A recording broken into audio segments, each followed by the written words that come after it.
Wisdom Path. Hello mga Mars, ito na nga, pagkatapos na may makita, Big Buddha, magkatabi lang ang wisdom path. Medyo malayo-layo, parang mini hiking din. Pero ito naman, pagkakaiba ay patag. Ang Big Buddha naman ay pabundok. Kaya ayan, after namin bumaba ng Big Buddha, kami naglakad papunta ng wisdom path. Ayan. Nakaka-enjoy rin naman ang paligid at green. Ayan, mga kahoy-kahoy, kakaibang mga halaman.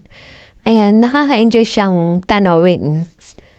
Kaya habang naglalakad, ayan, muni-muni, ang fresh. Ayan. Kasi sa city, puro sasakyan. Ngayon dito ay liblib naman. Parang nasa Pinas ka lang din. Ayan, lakad-lakad. Malayo-layo din siya ng kaunti. Ayan, binibidyoan ko pala yung bundok. Ayan na, ang wisdom path. Diba ang ganda? Nakaka-peace of mind. Ayan siya. Hindi ko nga lang alam kung ano ibig sabihin mo, nakasulat. Pero sabi na kamo kung maganda dayan, parang prosperity, parang ganun, mga magandang sign sa kanila. Yan, wood yan. Lahat yan wood na nilagyan ng kung ano-anong mga salita. Yan, ang ganda ng langit, diba? Nakisama ang langit. Hindi bumagsak ang ulan.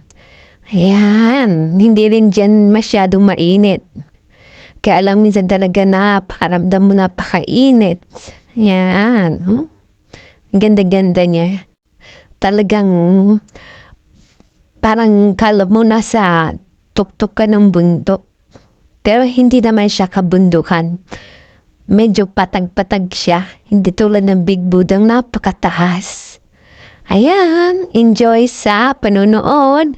At sa susunod, dadaling ko kayo sa Macau.